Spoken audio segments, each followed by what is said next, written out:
بسم اللہ الرحمن الرحیم اللہم صل علی محمد وآل محمد۔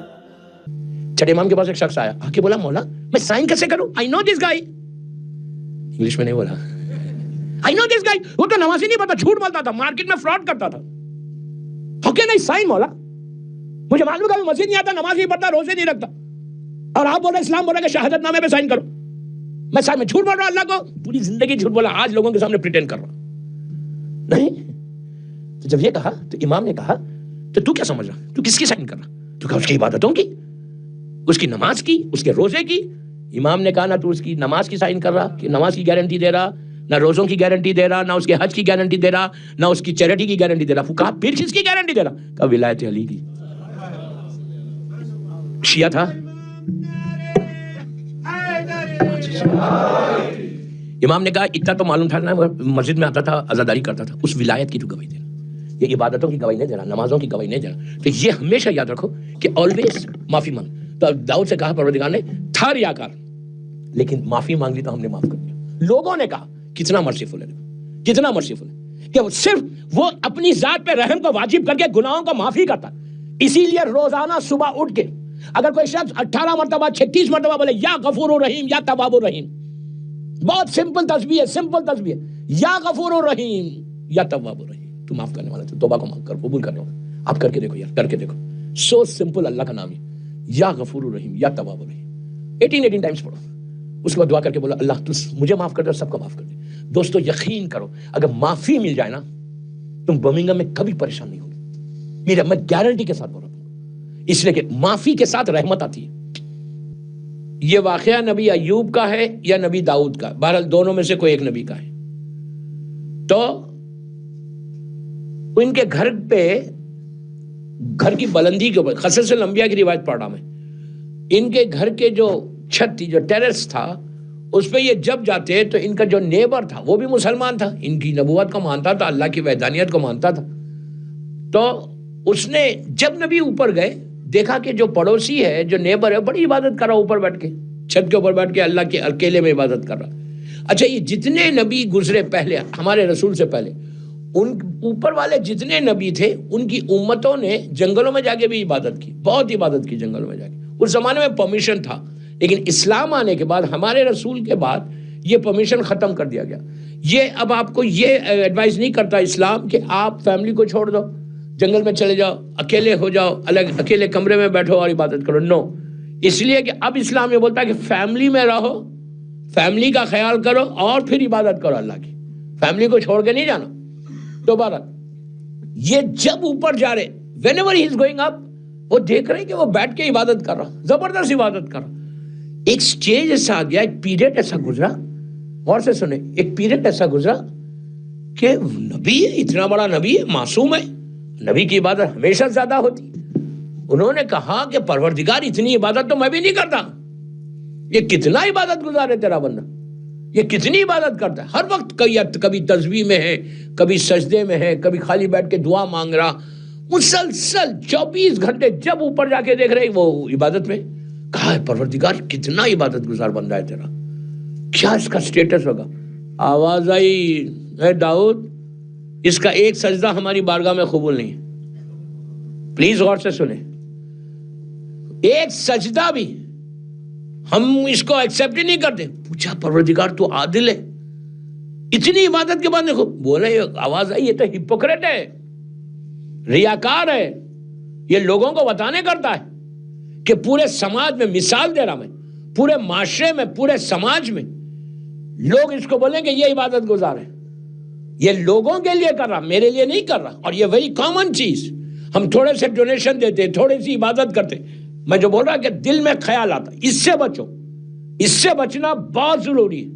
یہ غفلت میں مت رہو، غفلت کا ایک نشہ ہے، غفلت کا ایک نشہ ہے، اور ایسا نشہ ہے، غفلت کا نشہ صرف یہ نہیں ہے۔ امام علی سے پوچھا گیا کہ غفلت کا نشہ کیا ہے؟ امام علی کہتے ہیں کہ شراب کے نشے سے زیادہ غفلت کا نشہ ہے۔ غور سے سنیں، عبادت میں اللہ نے کہا اس کا ایک سجدہ قبول نہیں ہوا۔ کہا کیوں؟ کہا یہ ہپوکریٹ ہے، یہ لوگوں کو بتانے کرتا ہے۔ ڈرو کہیں ہماری عبادت تو ایسا نہ ہو کہیں میری عبادت میرے سجدے تو ایسے نہیں ہو رہے کہ میں لوگوں کو بتانے، میں برمنگم بول رہا، آپ کا مطلب نہیں ہے برمنگم میں لوگوں کو بتانے تو میں نہیں کر رہا کہ میرا نام ہو. میں اس لیے کہ دوستو عبادت کے ساتھ بعض وقت بہت سی چیزیں ہوتی. ڈونیشن مثال کے طور پہ دے رہا، میں جگہ کا نام تو نہیں بول رہا. اس نے کہا وہ سیٹ نے کتنے دیا؟ کہا 5 لاکھ. اس نے کتنے کیا؟ 10 لاکھ. اس نے کتنا؟ 50. میرا 5 لاکھ 1 روپیہ. پوچھا کیوں؟ تو میرا نام سب سے اوپر آنا چاہیے. فائدہ کیا یار؟ ایون جب بھی ڈونیشن دو کسی امام بارگاہ میں نا تو بندے خدا لکھواؤ. بہت مشکل ہے. 10,000 پاؤنڈ دوں اور عابد بلرامی کا نام نہ ہو. یہ مت سمجھو میں دے رہا ہوں، میں بول رہا ہوں. میں کیوں بول رہا؟ اس لیے میں کسی کا نام تو نہیں بول سکتا نا. میں اپنا نام لکھ 10,000 پاؤنڈ کا میں چیک دوں اور میرا نام نہیں آئے. لسٹ پڑی جائے گی کہ جس نے 5,000، اس نے 10، اس نے 15. ارے یار میرا ہی نام نہیں آئے گا. تم لوگوں سے کیا بھیک مانگ رہے عزت کی؟ جس کو دے رہے اس سے مانگو. دنیا والے جو دیں گے نا عزت وہ یہیں کی حد تک رہے گی. وہ جب عزت دینے لگے گا تو ہمیشہ تمہاری عزت رہے گی. تو بھیک لوگوں سے مت مانگو. ڈونیشن دے کے یہ مت بولو کہ یار میرا نام ہو جائے. نام لے کے کیا کرو گے؟ کوئی ملنے والا نہیں ہے نام لے کے. ایک دن یاد آئے گا، اس کے بعد اللہ بھلا دیتا. جب اللہ عزت دیتا تو ذہنوں میں ڈال دیتا وہ نام. تمہارے کانشیس میں آتا کہ یہ بندہ تو یہ بندہ ہپوکریٹ تھا، لوگوں کو بتانے کرتا تھا. اللہ نے کہا اس کا ایک سجدہ قبول نہیں. اب نبی داؤد کے دل میں جو اس کی ریسپیکٹ تھی ختم ہو گئی. کس بڑا ہپوکریٹ ہے اور اسلام ہپوکریسی کو ایکسپٹ ہی نہیں کرتا. دن گزرے، کچھ مہینے گزرے، اس کی طبیعت خراب ہوئی، اس کا انتقال ہو گیا. نبی داؤد گھر گئے، پرسہ دیا. لازم ہے پرسہ دینا. گئے پرسہ دیا، پرسہ دے کے گھر پہ آگے. فیونرل میں نہیں گئے. اس کے جو حجت تمام کرنا تھا، اس کے دل میں عزت یہ تھا ہپوکریٹ ہے، جہنمی ہے، اس کی تو کوئی عبادت قبول ہی نہیں. دفن ہو گیا. جبرائیل آگے داؤد کے پاس. جبرائیل تو ایسے موقع پہ پہلے آتے، چھوڑتے نہیں موقع. وہ تو میں بول رہا اللہ کے حکم سے آتے. ایسا نہیں کہ جبرائیل گھوم رہا ادھر ادھر. نو نو نو. تو جبرائیل فوراً آ گئے. آ کے کہنے لگے کہ داؤد اللہ کہہ رہا کہ تم کیوں نہیں گئے بھائی الدین کو اس کے فیونرل میں؟ داؤد نے کہا پروردگار تو نے کہا تھا ہپوکریٹ ہے، میں نے جا کے پرسا دیا، اس کے فیونرل میں نہیں گیا. کہا کہ نہیں یہ نہیں کہا کہ کیوں نہیں گئے، ایک مومن کی میت میں کیوں نہیں گئے؟ داؤد نے کہا ہاؤ کین یو سی، ابھی تو نے کہا بے شک. اب سنو کتنا مرسیفل ہے، دیکھو. کہا بے شک وہ تھا ہپوکریٹ، اس کا ایک سجدہ قبول نہیں کیا، لیکن میرا کرم میں کیا کروں. اس کی میت پہ، اس کی ڈیڈ باڈی پہ 40 لوگوں نے کھڑے رہ کے کہا کہ پروردگار سوائے نیکی کے ہم کچھ نہیں جانتے، میں نے سارے گناہ معاف کر دیا. میں یہ بولا دیکھو وہ اس کی عبادت میں اللہ نے توفیق دی. اگر میری میت میں 10 آئے کیا ہونے والا؟ یہ ڈونٹ ایکسپیکٹ کہ یار اللہ اس کو بخش سکتا، مجھے بھی 200% بخشے گا. لیکن اس کی کوئی نیکی پسند آ گئی ہوگی اللہ کو کہ اللہ نے 40 آدمی کو بھیج دیا. اگر ہماری میت میں کوئی آ کے کھڑا نہ ہو، کہیں اور میت میرے ڈیتھ ہو جائے، وہیں میرا فیونرل ہو جائے، ایک آدمی بھی نہیں ہے، 10 آدمی بھی ہے، صرف 10 آدمی آ جائے تو میرا کیا ہونے والا ہے؟ یہ سوچ کے زندگی گزارنا، گرانٹیڈ نہیں لینا. 100% اللہ کرے آئے. اس سے بہتر کیا کرو معلوم؟ وہ ڈیفیکلٹ ہے. جو کفن کے اندر شہادت نامہ رہتا نا اسے سائن لے لو. آپ بولیں گے لیے اور گئے، نہیں، لیے اور موت آئے. یہ چیز یاد رکھو. امام علی بولتے کہ تم موت سے کیا ڈرتے ہو؟ موت خود تمہاری حفاظت کرتی ہے، موت خود تمہارا پروٹیکشن کرتی ہے. لیکن دنیا میں کوئی ایسا ہے، بہت کم لوگ ہوتے کہ کربلا مولا سے کفن تو لاتے، لیکن اللہ کو زیارت نصیب ہو کربلا مولا کی، لا کے کیا کرتے؟ لا کر کے المارہ میں رکھ دیتے کہ دیکھنا ہی نہیں پڑے. نکالو اس میں کہا شہادت نامہ پورے مومنین سے. اب زندہ ہے تو سب سے آپ کے ٹرمز ایک دوسرے سے ٹرمز تو بہت اچھی، وہاں پر ڈپلومیسی تو بہت اچھی. ہر آدمی سے سائن لے لو، ہر آدمی سے سائن لے لو. سائن لے کے بولو بھائی تو معاف کر دے. اور سائن سب کی سائن لے کے وہ کفن کا میں اندر وہ رکھ لو شہادت نامہ. اور کفن جب ٹریولنگ کو جاؤ کفن لے کے جاؤ ساتھ، اور ہمیشہ ول لکھ کے جانا. یہ بھی عجیب عبادت ہے، ول لکھ کے لے کے جانا. ہمیشہ کفن میں اپنے ول رکھنا. You can change always your will, always you can change. کیا مجھے معلوم ہے کہ 10 سال کی میری نمازیں منیمم قضا ہوں گی. بیٹے کو جس کو بھی لکھنا 10 سال کی میری نمازیں، روزے، حج سب کر دو، قضا ادا کرا دو. اس میں ہمیشہ پیپر رکھو.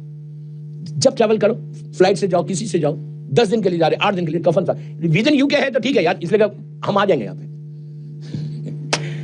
نہیں، جب آپ انٹرنیشنل ٹریولنگ میں جاتے ہو نا، آلویز کیری یور کفن. وائی؟ کہ اگر راستے میں یا کہیں دوسرے شہر میں مر گیا اور باڈی نہیں آ سکی تو نہ وہ شہادت نامے کا انتظام نہیں ہو سکا. یہ ایک طریقہ ہے اپنے گناہوں کو معاف کرانے کا. نیچے 40 آدمی اگر سائن کر دے اور بول دے کہ اللہ سوائے نیکی کے میں کچھ نہیں جانتا. یہ آج ایسی بیماریاں خطر رہیں گی کہ میں جانتا ہوں سگا بھائی ہے، بات نہیں کر رہے، اس کے بچے میری بات نہیں ہے، وہ کزن ہے میرا بات نہیں ہے، ساس ہے بات نہیں کر، مدر ان لا اتنی ہمت ابھی نہیں آئی، لیکن پھر یہاں پہ بول رہا تو اس لیے کہ کسی کا ڈنڈا رہے گا نا، how can you do it this, ہاں تو 1000 قصے ہم بات نہیں کر رہے ہمارے لیے، مجھ سے کا مولانا یہ سگا بھائی ہے، اس سے اتنے تعلقات نہیں، یہ میرا بھائی ہے، ویری گڈ، اسلام جس کو بھائی بنا رہا وہ بھائی ہے تمہارا، تم پوری زندگی بولتے ہو ہی مائی بردر، ہو ہی نہیں سکتا بردر آپ کا، تو اگر خط رحم کرو گے، سب سے پہلی چیز اللہ، میں نہیں بول رہا، شہید دستگیر کی کتاب دیکھ لو، معصومین کے ارشادات دیکھ لو، رحمت اسی وقت آتی جب اس کے اوپر معافی ہوتی، لیکن کب معافی ہوتی؟ جب تم کسی کو معاف کرتے. This is very very important message میں آج دے رہا آپ کو. جب میں کسی کو معاف کرتا تو اللہ ہم کو معاف کرتا فوراً. آج ہماری کمیونٹی کا پوری دنیا میں ایک عجیب المیہ ہے, ایک عجیب پرابلم ہے. اب بلیو کرو جو آج ہمارے گناہ معاف نہیں ہو رہے, شہید دست غیب شیرازی کی مشہور کتاب گناہ نے کبھی بگر سنس انگلش میں, اس کا 7th یا 8th گناہ یا 6th گناہ کیا ہے؟ نماز کا گناہ, نماز کی سزا, نماز کی پنشمنٹ بعد میں, پہلے کیا؟ دعائیں جو ایکسپٹ نہیں ہو رہی, دعائیں جو قبول نہیں ہو رہی, جو ہم ڈے ٹو ڈے لائف میں پرابلمز میں, یہ مت سمجھو کہ آج اگر میرے پاس پرابلم نہیں اور میں یہ گناہ کرتا جاؤں تو آپ سمجھ لیں کہ میں تو I'm fine. No, کل آ سکتا, کوئی بیماری آ جا سکتی ہے, تم مجبور ہو جا سکتے, زبان بند ہو سکتی تمہاری, چلنا بند ہو سکتا تمہارا, تم اٹھ نہیں سکے ہوگے. وہ تو اس کا کرم ہے, مرسیفل ہے کہ وہ ہر دن تم کو دے رہا. یہ مت سمجھو کہ ارے میں تو ٹھیک ہوں یار, مجھے کیا, میں تو بالکل سیٹ ہوں. نو نو نو, کبھی یہ مت سوچو. ہمیشہ شکر ادا کرو اور معافی مانگو. یہ سیرت معصومین ہے. کون سا گناہ کی طرف میں اشارہ کر رہا؟ صلہ رحم. You know what is صلہ رحم؟ ریلیشن شپ کو اپنے ریلیٹیوز کے ساتھ, بلڈ ریلیشن کے ساتھ ریلیشن شپ کو بریک کرنے کا نام خط رحم ہے.